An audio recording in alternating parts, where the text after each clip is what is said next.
अस्सलाम वालेकुम स्टूडेंट्स, मेरा नाम अम्मार मुजाहिद है और आज के इस लेक्चर में हम एक्सरसाइज 4.4 के क्वेश्चन नंबर 35 और 36 को सॉल्व करेंगे। जैसा कि आप जानते हैं, क्वेश्चन नंबर 9 से लेकर 50 तक इन क्वेश्चंस में हम फंक्शंस के ग्राफ स्केच करना सीख रहे हैं।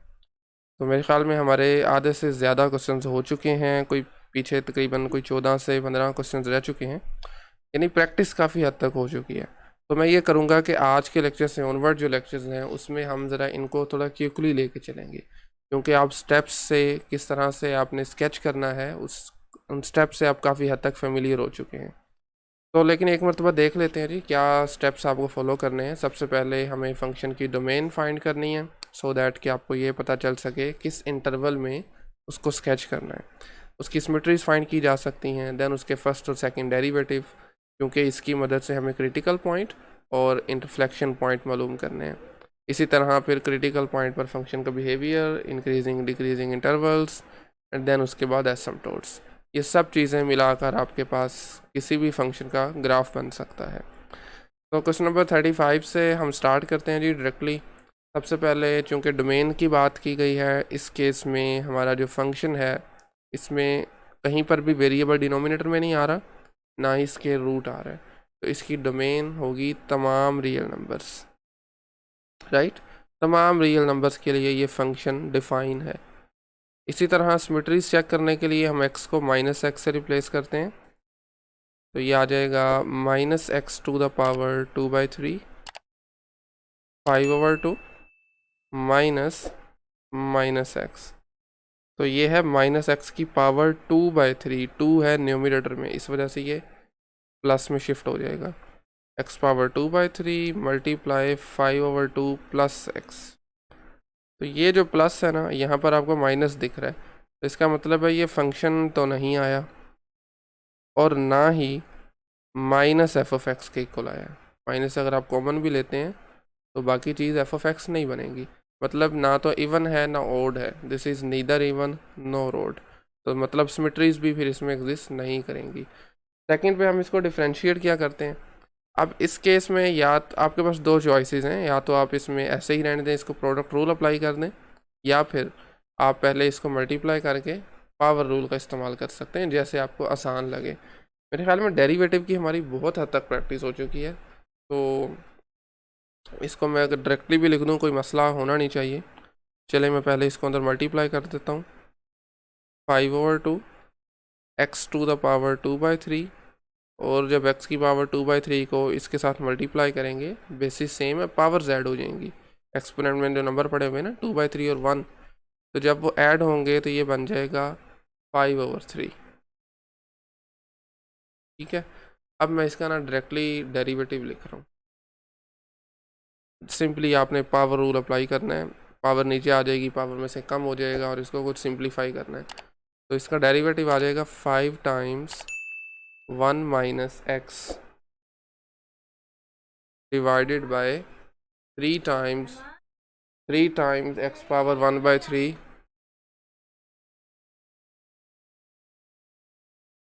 ऑलराइट। So 3 times x⁻1/3।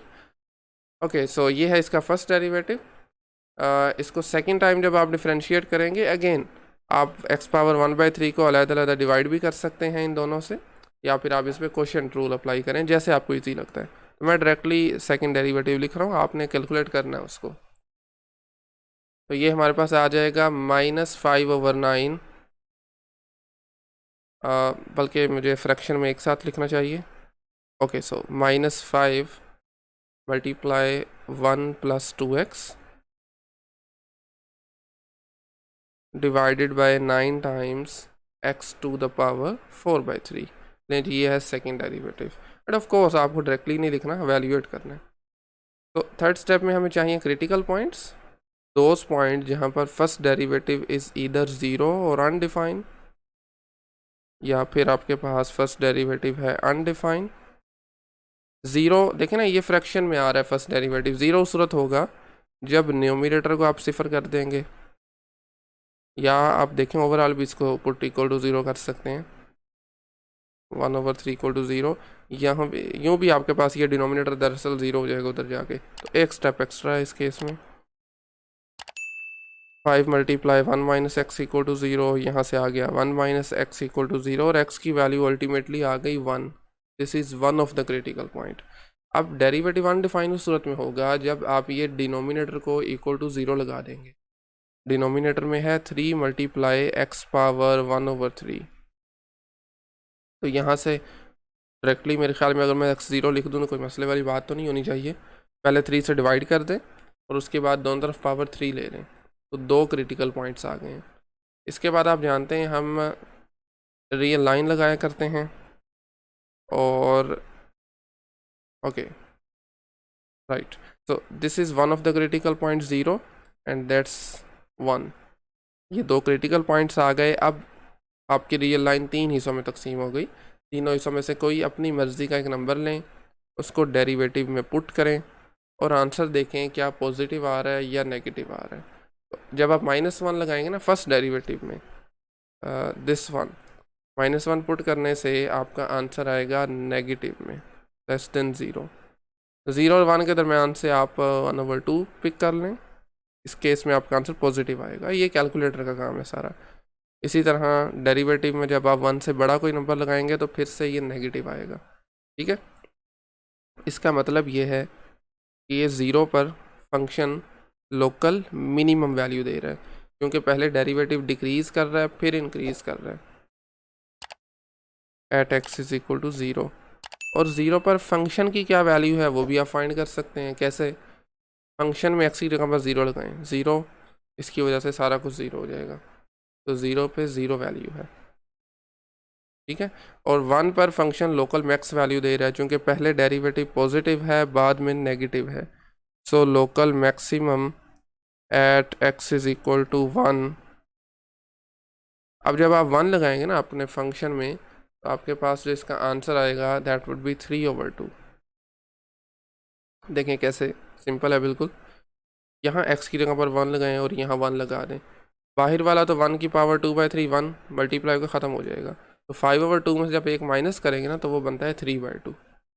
ठीक है, लेकिन जी ये हैं लोकल मैक्स और लोकल मिनिमम वैल्यू। अब आप जानते हैं हम एब्सोल्यूट कैसे फाइंड करते हैं। जस्ट एक रफ सी स्केचिंग कर लेते हैं।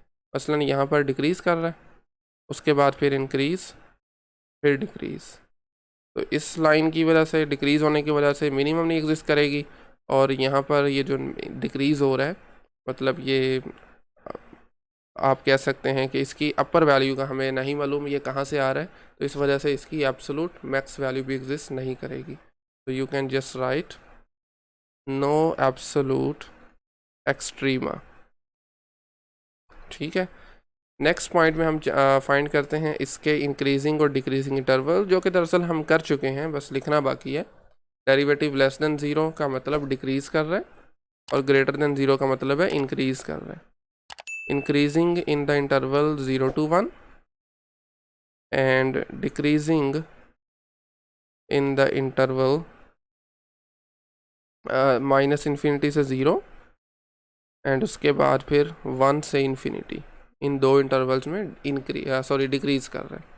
ठीक है, next point of inflections. Point of inflection वो पॉइंट्स जहाँ पर कॉन्केविटी चेंज होती है, और ये पॉइंट कैसे करते हैं? डबल डेरिवेटिव की मदद से। जहाँ पर डबल डेरिवेटिव हमारा 0 है और जहाँ पर डबल डेरिवेटिव है अनडिफाइंड, ये वो पॉइंट्स होते हैं दरअसल। तो डबल डेरिवेटिव अगेन फ्रैक्शन में है। 0 कहाँ पर होगा? When numerator is 0। इन्फिनिटी कब होगा? When denominator is 0। तो लगा लें दोनों को 1/1 सिफर के equal. -5 multiply 1 + 2x is equal to 0। यहाँ से आ जाएगा 1 + 2x equal to 0, 2x equal -1 and x की वैल्यू आ जाएगी -1/2।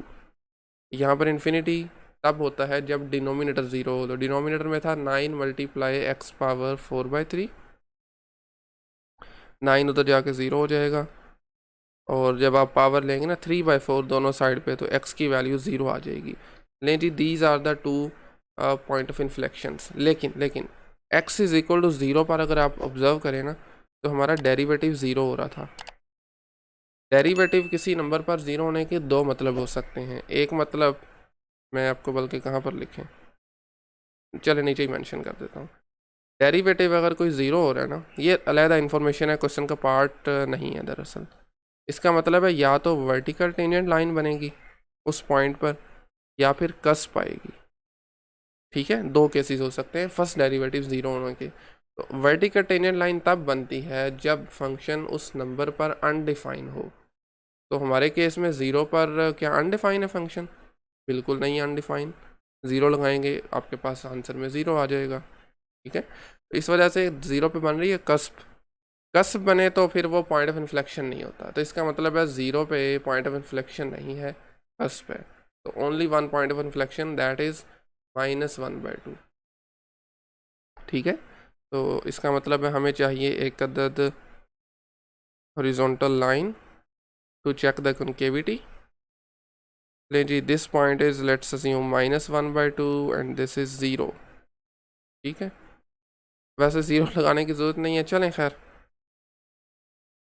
तो अब आप डबल डेरिवेटिव में आपने वैल्यूज़ पुट करनी है। -1/2 से पीछे एक वैल्यू लगा दें, मतलब आप -1 पिक कर सकते हैं। इस केस में आपका आंसर जो आएगा that would be positive.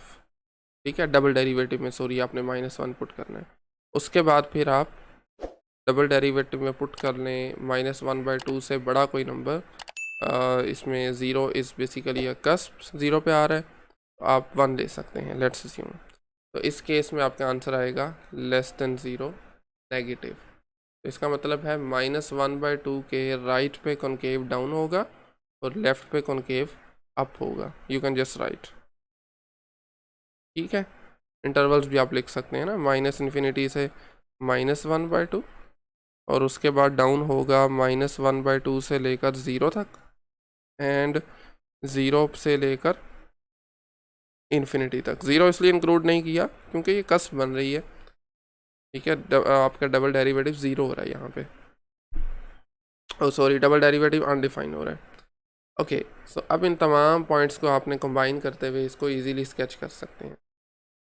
This is the coordinate system. पहले हम सबसे नंबरिंग कर लेते हैं। Let's assume this is zero, this is 1, this is -1 and this is -1/2, जहाँ से कॉन्केविटी चेंज हो रही है। और let's assume this is 1, this is 2, ये उनका मिड पॉइंट होगा। अब ज़ीरो पे फंक्शन ज़ीरो वैल्यू दे रहा था, ये हमने फाइंड की हुई है। ज़ीरो पे ज़ीरो, 1 पे 3/2 है। When x is 1 y is 3/2, 3/2 होता है 1.5, जो कि ये पॉइंट होगा, दिस वन। ठीक है, अब ज़ीरो से पीछे आई मीन ज़ीरो से लेफ्ट पे डाउनवर्ड फंक्शन आपका डिक्रीज़ कर रहा है, लेकिन 1/2, 1/2 पे जो वैल्यू आ रही है वो कुछ यहाँ पर आ रही है जी, यानी 1.5 से कुछ ऊपर, ये आप कैलकुलेट कर सकते हैं -1/2 पे। ठीक है, अब कर तो डिक्रीज ही कर रहा है ओवरऑल ज़ीरो से लेफ्ट पे, बट इस पॉइंट से ज़ीरो तक दिस इज़ कॉन्केव डाउन और उससे पीछे जो है ये कॉन्केव अपवर्ड है। ठीक है, सॉरी, ड्राइंग आपकी अगर अच्छी है तो आप ज़्यादा बेहतर इसको अपलोड कर सकते हैं। बहरहाल कुछ इस तरह से है। ठीक है, उसके बाद ज़ीरो के बाद में ओवरऑल ये कॉन्केव डाउन ही रहेगा, बट 0 से 1 तक इंक्रीज़ करेगा इस तरह से। ये नीचे बाद में लिख भी चुका हूँ ये पॉइंट, दिस वन 0 से 1 तक इंक्रीज़ और फिर 1 से इन्फिनिटी तक डिक्रीज़ करेगा। 1 से ऑनवर्ड इन्फिनिटी तक ये डिक्रीज़ करेगा कुछ इस तरह से। लें जी, दिस इज़ द ग्राफ। ये पॉइंट है आपका मैक्सिमम, 0 0 वाला है minimum, I mean local minimum, और this point is a point of inflection. ठीक है, दैट्स इट। लें जी, क्वेश्चन नंबर 36 पे आ जाएं। आई मीन सेम क्वेश्चन है ऑलमोस्ट। और सबसे पहले हम इसकी डोमेन फाइंड करेंगे, जो कि मेरे ख्याल में set of all real numbers of course. बिल्कुल सिंपल है इसको देखना।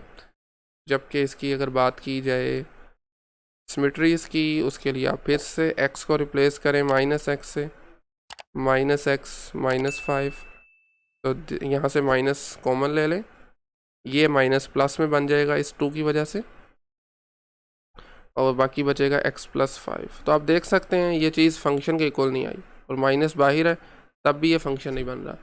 मतलब ना तो ये एक्चुअल फंक्शन आ रहा है और ना ही ये माइनस f(x) के इक्वल आ रहा है, नीदर इवन नो रोट। इसमें कोई सिमेट्रीज एग्जिस्ट नहीं करती।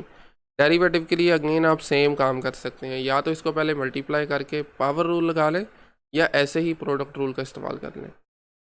ठीक है, दोनों तरह से पॉसिबल है बिल्कुल। और वैसे चले मैं डायरेक्टली आंसर लिख देता हूँ, मेरे ख्याल में प्रॉब्लम होनी नहीं चाहिए। ये क्वेश्चन ऐसे बहुत सारे किए जा चुके हैं। पावर रूल में सिर्फ आपने पावर पीछे लेके आनी है, पावर में से एक माइनस कर देना है, दैट्स इट। तो डायरेक्टली अगर मैं इसको डिफ्रेंशिएट करके यहाँ पर लिख दूँ तो ये है 5 × x-2 डिवाइडेड बाय 3 × x⁻1/3। लेकिन फिर भी अगर किसी को प्रॉब्लम है तो वो कमेंट सेक्शन में बता सकता है, इसकी वर्किंग मैं आपको प्रोवाइड कर सकता हूँ। तो 3 × x⁻1/3 सेकेंड डेरिवेटिव में मैं डायरेक्टली लिख देता हूँ, जो कि आपको इसी को ही दोबारा डिफ्रेंशिएट करना है, and which is 10 × x+1 divided by 9 × x⁻4/3। लेकिन जी these are the derivatives. Next critical points which are those point where derivative is 0 और अनडिफाइंड। तो ज़ीरो डेरिवेटिव का मतलब क्या है, फ्रैक्शन में अगर आ रहा है ना, तो यहाँ पर न्यूमरेटर 0 होगा, वहाँ पर ये ओवरऑल 0 हो जाएगा। 5 × x-2 = 0, यहाँ से x-2 = 0 और x इक्वल आ जाएगा 2 के। और अनडिफाइन कहाँ पर होगा, व्हेन डिनोमिनेटर इज 0। 3 × x⁻1/3 = 0, और यहाँ से सीधा सीधा x 0 आ जाएगा। नाउ रियल लाइन लगाएं, और इसके ऊपर जो आपने ये दो क्रिटिकल पॉइंट्स फाइंड किए हैं, one of them is 0, other one is 2। In points ने रियल लाइन को 3 हिस्सों में तकसीम कर दिया। अब आपने डेरिवेटिव फाइंड करने हैं तीनों हिस्सों में। 0 से पीछे -1 ले लीजिए, 0 और 2 के दरमियान आप +1 ले सकते हैं, और 2 के ऑनवर्ड आप 3 या कोई भी और नंबर, इनफैक्ट कोई भी और नंबर, ये आपकी अपनी चॉइस है, ले सकते हैं। तो जब आप -1 पुट करेंगे आंसर पॉजिटिव आएगा, 1 पुट करने से आंसर नेगेटिव, 3 पुट करने से आंसर फिर से पॉजिटिव। तो इसका मतलब है यहाँ पर आपका फंक्शन कर रहा है इंक्रीज, देन कर रहा है जी डिक्रीज, और उसके बाद फिर से इंक्रीज। ठीक है, यहीं पे मैंने लिख दिया। इसी तरह नेक्स्ट पॉइंट में हम फिर इसके आगे पीछे हो जाए पॉइंट, कोई मसले वाली बात नहीं है। लेकिन बहरहाल डेरिवेटिव जो है ना सेकंड नंबर पे हम जो फाइंड करते हैं वो आपको पहले ही फाइंड कर लेना है, क्योंकि ज़ाहिर बात अगले सारे काम डेरिवेटिव से ही हो रहे हैं। तो खैर लोकल मैक्स वैल्यू होगी 0 पे, लोकल मैक्सिमम एट x = 0, और फंक्शन की वैल्यू भी 0 पे 0 ही होगी। ये आप 0 फंक्शन में पुट करके देख सकते हैं। इसी तरह 2 पे होगी लोकल मिनिमम, क्योंकि डेरिवेटिव पहले नेगेटिव है बाद में पॉजिटिव है, यानी पहले नीचे फिर ऊपर। तो ये पॉइंट जो है ये लोकल मिनिमम होगा। लोकल मिनिमम, ये हम फर्स्ट डेरिवेटिव टेस्ट यूज़ कर रहे हैं, ठीक है, एट x = 2, और 2 पर फंक्शन की वैल्यू अगर आप फाइंड करते हैं, यानी सॉरी ये फंक्शन आपका, इसमें 2 पुट कीजिए, 2^2/3 मल्टीप्लाई 2 - 5 - 3 बनेगा। इसका आंसर अगर मैं अप्रोक्सीमेट करके लिखना चाहूँ तो ये आ जाएगा कोई तकरीबन -4.76। ठीक है, 2 पर ये फंक्शन की वैल्यू है। ऑलराइट, तो ये इन लोकल और एब्सोलूट मैक्स और मिनिमम वैल्यूज़ भी आ चुकी हैं। इसमें फिर से एब्सोलूट एग्जिस्ट नहीं करती, क्योंकि देखें यहाँ पर इंक्रीज़ कर रहा है, कुछ इस तरह से होगा, उसके बाद फिर डिक्रीज़ कर रहा है, और फिर इंक्रीज़ करता जा रहा है, और यहाँ से भी नीचे को। तो मतलब ऊपर वाली वैल्यू भी नहीं मिल रही, नीचे वाली सबसे छोटी वैल्यू भी नहीं मिल रही। तो आप लिख सकते हैं no absolute extrema. Alright, no absolute extrema.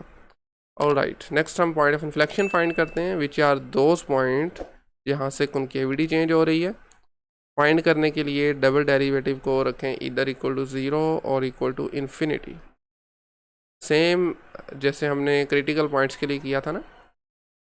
Numerator को 0 रखा तो आपका डेरिवेटिव 0 हो जाएगा, डिनोमिनेटर को 0 रखेंगे तो डेरिवेटिव अनडिफाइन हो जाएगा। यहाँ पर भी एग्जैक्टली सेम काम करना है। तो 10 multiply x plus 1 equal to 0 numerator है, इसको इक्वल टू 0 लगा दें, और दूसरी तरफ इसका जो डिनोमिनेटर बन रहा था that is 9 multiply x power 4/3 equal to 0। पहले इसको सॉल्व कर लेते हैं। यहाँ से 10 दूसरी तरफ जाकर 0 हो जाएगा, एक्स प्लस 1 0 के इक्वल आ गया और x की वैल्यू -1 आ गई। यहाँ से 9 दूसरी तरफ जाके 0 हो जाएगा, और जब आप पावर लेंगे ना 3/4 ऑन बोथ साइड तो x की वैल्यू 0 हो जाएगी। नहीं जी, ये दो हमारे पास पॉइंट ऑफ इन्फ्लेक्शन है, लेकिन 0 इज़ एक्चुअली अ कस्प, 0 पे कस्प बन रही है, क्योंकि रीजनिंग वही है जो मैं पिछले क्वेश्चन में आपको दे चुका हूँ, क्योंकि फर्स्ट डेरिवेटिव यहाँ पर 0 हो रहा है। ठीक है, ओके। सो अब इसके बाद हम क्या किया करते हैं, रियल लाइन लगाइए, और ये जो हमने क्रिटिकल नहीं, पॉइंट ऑफ इन्फ्लेक्शन फाइंड किए हैं -1 और 0। ठीक है, आप अपने डबल डेरिवेटिव की वैल्यू फाइंड करनी है इन इंटरवल्स में। -2 ले सकते हैं -1 से पीछे, और इस -2 को पुट करने से आपके पास आंसर जो है वो पॉजिटिव आएगा, ये आप चेक कर सकते हैं इजीली। उसके बाद -1 से बड़ा कोई भी नंबर लीजिए एक्सेप्ट 0, 1 ले लें। 1 जब आप अपने डबल डेरिवेटिव में पुट करेंगे ना, दिस 1, इस केस में भी आपका आंसर पॉजिटिव आ रहा है। ये कैसे हो गया? यस, ये पॉजिटिव आएगा, बट माइनस वाले नंबर्स के लिए सॉरी ये नेगेटिव आएगा। ये कैलकुलेटर का काम है, आप इजीली मेरे ख्याल में कर सकते हैं। तो इस केस में बहरहाल इसका आंसर जो है वो नेगेटिव आएगा -2 पुट करने से। ठीक है, बिल्कुल।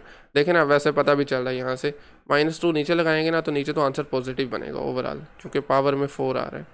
ऊपर -2 लगाने से -2 + 1 -1 बन जाएगा, जिसकी वजह से ये सारा नेगेटिव हो जाएगा। ठीक है, तो इसका मतलब ये हुआ कि -∞ से -1 तक ये होगा कनकेव डाउन, और फिर -1 से 0 और 0 से इन्फिनिटी तक ये होगा concave up. These are the intervals of concavity. इसके बाद एक और काम भी करते हैं जो पिछले क्वेश्चन में हम शायद स्किप कर बैठे हैं, एसिम्पटोट्स फाइंड करते हैं। इनके एसिम्पटोट्स एग्जिस्ट नहीं करते, बस इतना लिखना ही काफ़ी है। अगर आप मज़ीद इसकी डिटेल देखना चाहते हैं तो मैंने डिस्क्रिप्शन में एक लिंक दे दिया हुआ है, जिसमें मैंने एसिम्पटोट की क्या टाइप्स हैं, किस तरह से ये फाइंड किए जा सकते हैं, वो सब मेंशन किया हुआ है। ठीक है, वहाँ से आप इजीली उसको देख सकते हैं। तो लें जी, पॉइंट्स हमारे हो चुके हैं कंप्लीट। अब बारी आती है इसको स्केच करने की। तो जो भी कुछ हमने फाइंड कर रखा है उसको प्लॉट करेंगे यहाँ पर। याद रहे 0 पर फंक्शन की वैल्यू आ रही थी 0 ओरिजिन पे ना। उसके अलावा हमें चाहिए 2, और नेगेटिव साइड पे वी नीड -1। इसी तरह -1 पर जो आंसर आ रहा है दैट इज़ -6। इसको थोड़ा सा मुझे ऊपर शिफ्ट करना होगा, 1 मिनट दीजिए ज़रा। लेट्स से -6 कुछ यहाँ पर है। ठीक है, यानी इस डॉट से आपका ग्राफ पास करेगा। उसके बाद 2 पर जो वैल्यू आ रही है that is -4.76। Let's assume this is the -4.76। यहाँ से भी पास कर रहे हैं और 0 से भी। अब 0 पे कस्प बन रही है, और 0 से लेफ़्ट पे ये आपके पास इंक्रीज़ कर रहा है। ये देखिए ज़रा, 0 के लेफ़्ट पे इंक्रीज़ कर रहा है, लेकिन -1 और 0 के दरमियान ये कॉनकेव क्या था, अपवर्ड था। उसके बाद है डाउनवर्ड। तो स्केच करते हुए आपने इस चीज़ का भी ख्याल रखना है। लें जी, ये कॉनकेव अप है, उसके बाद ये हो गया कॉनकेव डाउन, थोड़ा सा बेंड होगा यहाँ से, ज़्यादा नहीं है, मामूली सा बिल्कुल। अच्छा, उसके बाद 0 से लेकर 2 तक ये डिक्रीज़ करेगा और कॉनकेव अप होगा। ये लें जी, ठीक है। 2 के बाद भी खैर कॉनकेव अप होगा, बट इंक्रीज़ करेगा कुछ इस तरह से। लें जी, that's it, this is the graph of the given function.